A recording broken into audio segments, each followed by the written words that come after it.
Never play this game. If you do, you will surely not recover from the somewhat irreversible effects that I'm still dealing with after trying it 2 months ago before the quarantine. Luscus Lucy, she is here with me. Even as I write this, I can feel her presence watching my every move, and I can't take it anymore. Everywhere I go I see her in the corner of my eye, but when I look she's gone. I should have not listened to my friends when they kept calling me a chicken because I didn't want to play a scary game that originates from our high school. The background story of the game that I heard was that a girl named Lucy was invited to a house party, but not because she was popular but rather to be made fun of. There were 2 girls who invited her over so they could play a prank on her.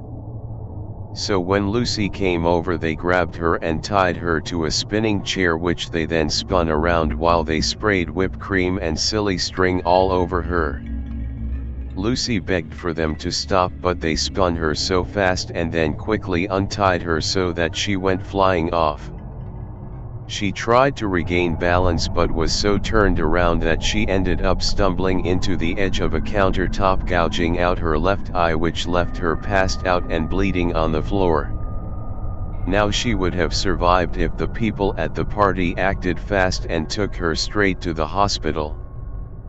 But instead, the partygoers worried about being in trouble from doing this, and some had scholarships to colleges that were on the line if the colleges found out.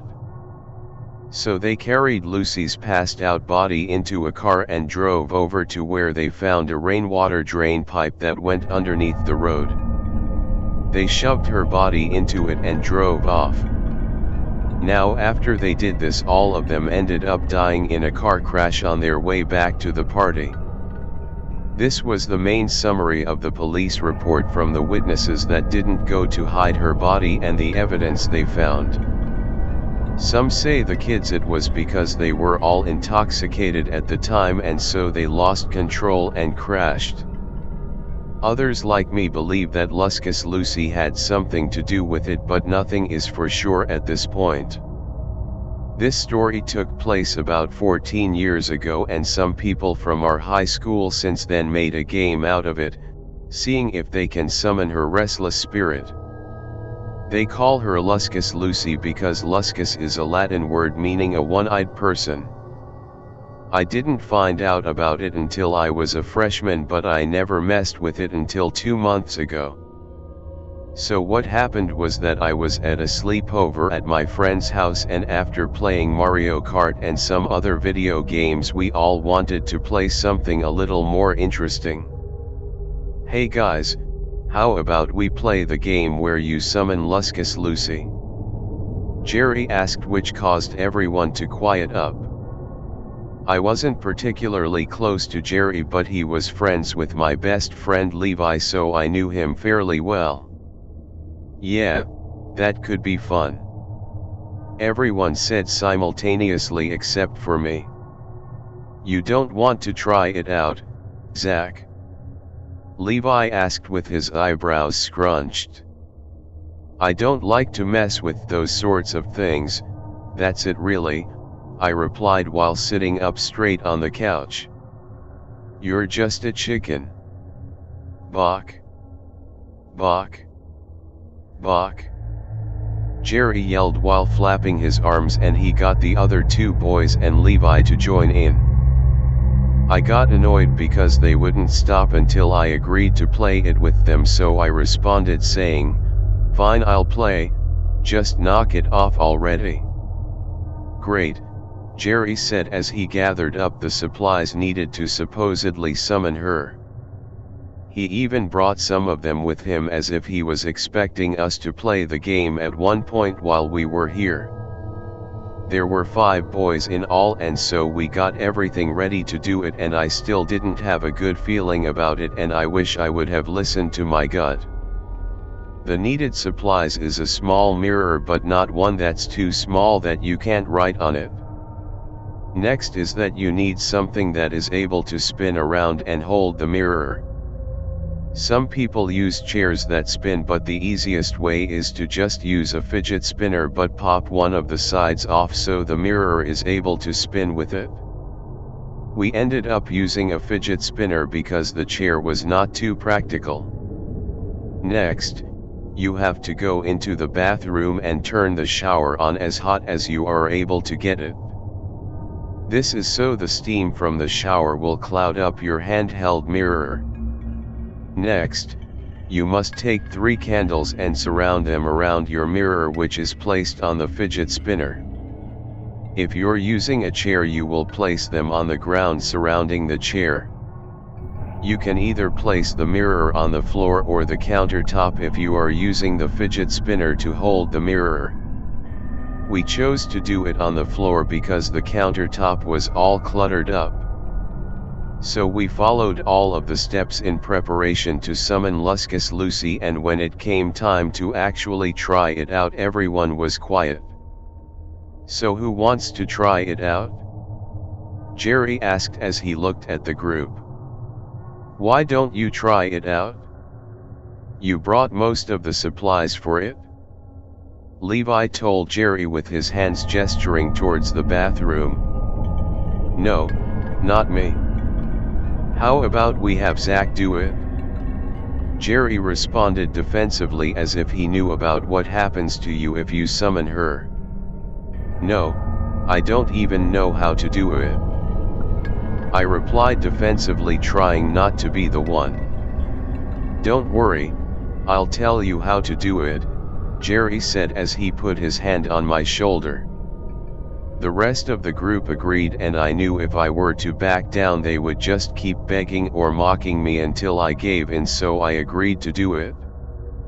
So they had me go into the bathroom carrying a box of matches as Jerry turned out the light and shut the door. He then said from the other side, "Okay, what you want to do is light all 3 of the candles surrounding the mirror counterclockwise." I followed what he said while the steam from the shower made me feel like I was in a sauna. Jerry then said, "After you do that, you need to gently spin the mirror around, but not too much that it falls off of the fidget spinner. Then while it's spinning, take your pointer finger and press it against the mirror so it will draw a complete circle with the steam. Next, stop the spinning and draw 2 dots in the middle of the circle. Say yes if you have done all of these steps." I followed all of the steps, and even though the bathroom was filled with hot moist air, I could still feel a cold chill run down my spine as I said, "Yes." Good. Now you need to spin the mirror again and watch the dots in the middle while you say the words, "Haha Lucy," 3 times. If you see what looks like a tear come from both of the dots, that means that it didn't work. But if you see that only one of the dots is crying but not the other, then that means you just summoned her. After hearing this, I hoped with all of my heart that I would see both of the dots have water run from them, which makes it look like tears. I put my hand on the side of the mirror and began to spin it. I saw a spot of water slowly fall out of one of the dots and another one from that same dot while I chanted the words, "Haha Lucy," 3 times. "Come on," I whispered to myself, hoping that the other would do the same. It did not, even if I tried to spin the mirror more aggressively, trying to get the drop of water out. That's when all of the candles went out simultaneously and I felt a cold tingle brush the side of my back. Freaking out, I kicked the mirror and the candles as I scrambled for the light and the door. I flipped the switch on as I ran out the door into the group of boys sitting outside. They all started laughing except for Jerry, who stood with his arms crossed. Everyone in the group was cracking jokes at my expense until they soon got entertained by taking turns daring each other to call the girls that they had crushes on. Jerry took me aside with urgent hesitancy while the other guys were not paying attention. "I'm sorry, dude. I had to do it." Jerry said in a low voice. "What do you mean, man?" I asked questioningly. "Look, I wanted to play the game because I couldn't take her watching me anymore," Jerry replied. I was confused and asked, "Who's watching you?" "Luscus Lucy, man. That's who, and she'll now be with you. To get her to stop, you must cause someone else to perform the ritual," Jerry said as he grabbed his bag and started to head out. Everyone asked what he was doing, but he never responded as he headed out the door. I didn't know how to react to that, but it was at that moment I could sense her behind me. I looked back over and over again, but no one was there. I could hardly sleep that night in Levi's house because in the corner I could see Luscus Lucy's black frame watching me with her one eye. Since then I've been stuck with a tingling feeling that she is right behind me, and I'll sometimes see her in the corner of my eye. I'm literally losing it because of her. When I try to sleep, there is a sensation that someone is in the same room as me, and on rare occasions, I'll see her face slightly, which reveals her bloody gouged eye socket. My body is constantly covered in small scrapes that never seem to fade away. I can't pass this ritual on to anyone else at the moment because my parents won't let me go anywhere because of the virus going around, so I have no way to pass this. That's when I got the idea to post this on Reddit, because there is bound to be someone stupid enough to try this out. Well, at least I hope so.